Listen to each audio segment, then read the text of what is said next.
आणि स्वामींवर विश्वास ठेवणे म्हणजे फक्त सेवा करणे नाही. माझे पण असे फेसेस होते जिथे मी खूप जास्त विचार हो तर हा व्हिडिओ तुमच्यासाठी आहे. नमस्कार सर्वांना. तुम्हाला कधी असं वाटलं आहे का की तुमचा माइंड एकाच गोष्टीवर सतत अटकलेला असतो आणि तुम्ही त्यातून बाहेर पडण्याचा प्रयत्न करता, पण अजून जास्त विचार सुरू होतात. रात्री झोप येत नाही, सतत तेच तेच विचार, दिवसभर सेम गोष्ट डोक्यात चालत राहते. हे असं का झालं, मी असं काय केलं, मला लोक काय म्हणतील आणि बरंच काही. जर हो तर हा व्हिडिओ तुमच्यासाठी आहे. आज मी तुम्हाला स्वामी समर्थांचा एकदम सिंपल संदेश सांगणार आहे ज्याने तुमची ओव्हर थिंकिंग थोडीशी काम होण्यात मदत होऊ शकते, म्हणजे थोडीशी कमी होण्यात मदत होऊ शकते. पण पहिले मी माझ्याबद्दल थोडं सांगते. छोट्या छोट्या गोष्टीसुद्धा माइंडमध्ये घर करत होत्या. अगदी मोठे मोठे विचार यायचे आणि त्यामुळे मेंटली मी खूप एक्झॉस्ट झाले होते. पण मग मला एक गोष्ट हळूहळू समजत गेली की आपण जेव्हा ओव्हर थिंकिंग करतो ना, तेव्हा आपण स्वतःला एका ट्रॅपमध्ये फसवून घेतो.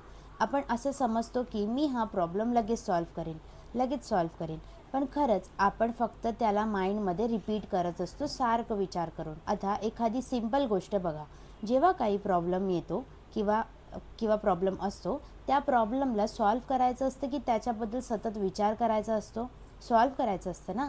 पण आपण काय करतो, त्याला 10 वेळा 100 वेळा विचार करत राहतो आणि आपल्या माइंडमध्ये प्ले करत राहतो आणि मग टेन्शन अजून वाढत जातं, बरोबर? यालाच ओव्हर थिंकिंग म्हणतात. आणि स्वामी समर्थांचा एक खूप सिंपल संदेश आहे ज्याने मला पर्सनली खूप हेल्प झाली आहे. ते तुम्ही ऐकलं देखील असेल की जे तुझ्या हातात आहे ते तू कर आणि जे तुझ्या हातात नाही आहे ते स्वामींवर सोडून दे. हे ऐकलं असेल, बरोबर? पण ही इम्प्लिमेंट करणं इझी नाही आहे, कारण आपल्या माइंडला कंट्रोल ठेवायची सवय असते. पण जर आपण प्रयत्न केला तर फरक पडू शकतो. मी तुम्हाला 3 सिंपल गोष्टी सांगते जे तुम्ही आजपासून ट्राय करून बघू शकता. पहिली गोष्ट म्हणजे जेव्हा पण ओव्हर थिंकिंग स्टार्ट होईल ना, तेव्हा थोडंसं पॉज घ्या आणि स्वतःला विचारा, हे माझ्या कंट्रोलमध्ये आहे का? हे लगेचच सॉल्व्ह होईल का?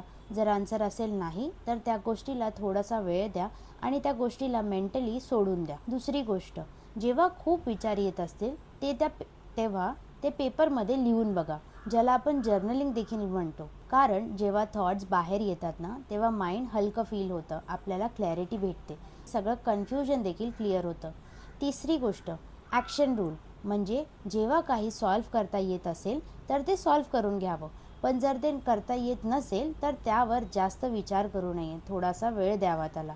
हे सिंपल पण खूप पॉवरफुल आहे. आणि स्वामींवर विश्वास ठेवणे म्हणजे फक्त सेवा करणे नाही, तर स्वतःच्या माइंडला शांत ठेवणे पण एक सेवा आहे, कारण शांत मनालाच योग्य दिशा दिसत असते. आज मी पण अजून लर्निंग फेजमध्ये आहे, पण एवढं नक्की समजलं आहे की जेव्हा मी ओव्हर थिंकिंग कमी करते तेव्हा मी जास्त क्लिअर विचार करू शकते. आणि स्वामी महाराज पण मार्ग तेव्हाच दाखवतात जेव्हा आपण प्रयत्न पण करतो आणि समर्पण पण करतो. हेच मी तुम्हाला या व्हिडिओमध्ये सांगू इच्छिते.